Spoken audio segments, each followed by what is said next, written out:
Renungan Hari Rabu 14 September 2022, Pekan Biasa ke-24 tahun C, Pesta Salib Suci. Yesus disalibkan demi keselamatan manusia. Bacaan pertama diambil dari kitab Bilangan, bab 21 ayat 4-9. Bacaan kedua dari surat Paulus kepada jemaat di Filipi, bab 2 ayat 6-11, dan bacaan Injil dari Injil Yohanes, bab 3 ayat 13-17. Saudara-saudariku terkasih, setiap orang Kristiani harus bangga dengan perhatian dan kasih Allah yang luar biasa. Cinta dan perhatian Allah diwujud nyatakan melalui pengorbanan Putra Tunggalnya Yesus Kristus. Rencana keselamatan Allah diketahui dan diterima dengan ikhlas oleh Yesus Putra Allah. Maka prinsip yang dimiliki oleh Yesus dalam mewujudkan rencana Allah adalah, "Aku datang untuk melakukan kehendak Bapa." Tak ada kasih yang lebih besar dari kasih seorang yang menyerahkan nyawanya untuk sahabat-sahabatnya. Saudara-saudariku terkasih, prinsip hidup Yesus ini diungkapkan secara nyata dalam kisah Injil hari ini. Yesus tegas mengatakan bahwa tidak ada seorang pun yang telah naik ke surga selain daripada Dia yang telah turun dari surga, yaitu Anak Manusia.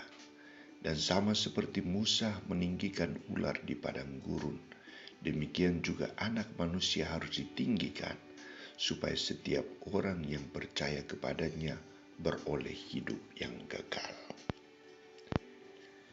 Ungkapan ini menunjukkan kebenaran yang dialami oleh Yesus Kristus. Dia sendiri menyatakan bahwa Dia berasal dari Allah dan akan kembali kepada Allah.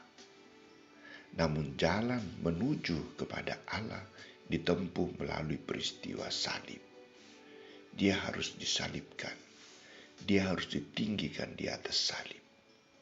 Tujuannya adalah demi mewujudkan rencana keselamatan Allah bagi manusia. Dan jalan menuju ke surga harus diungkapkan melalui pengungkapan iman. Maka hal kedua yang ditekankan Yesus adalah ungkapan iman. Setiap orang yang percaya kepadanya akan memperoleh hidup yang kekal.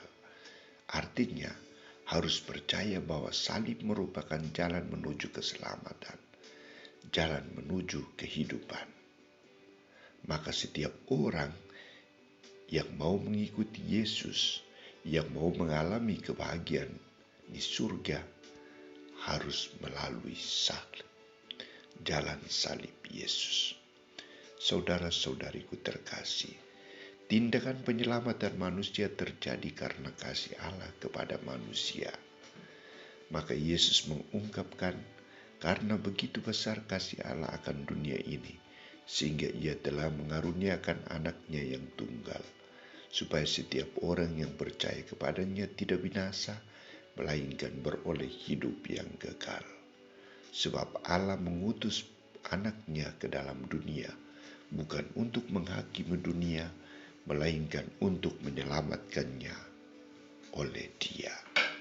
Bagi Yesus, peristiwa salib bukan peristiwa penghinaan, tetapi misteri agung belas kasihan Allah,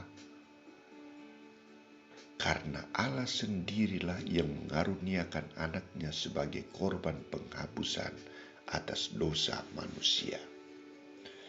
Korban penghapusan dosa ini mau mewujudkan ungkapan kedamaian, ungkapan kasih, ungkapan cinta yang dalam dari Allah kepada Yesus sendiri.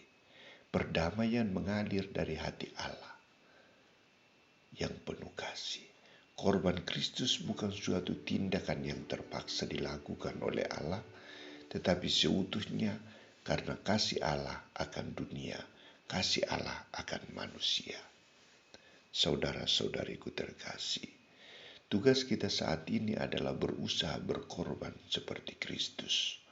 Tugas kita saat ini adalah mewujudkan cinta kita yang dalam akan Kristus melalui sikap kerelaan untuk berkorban kepada Tuhan dan sesama. Tugas kita saat ini adalah tetap setia memikul salib Kristus melalui ketaatan kita memberikan kesaksian tentang salib Kristus dan mewartakan kasih-Nya. Salib adalah tanda kemenangan, bukan penghinaan. Semoga kita mampu memikul salib hidup kita masing-masing.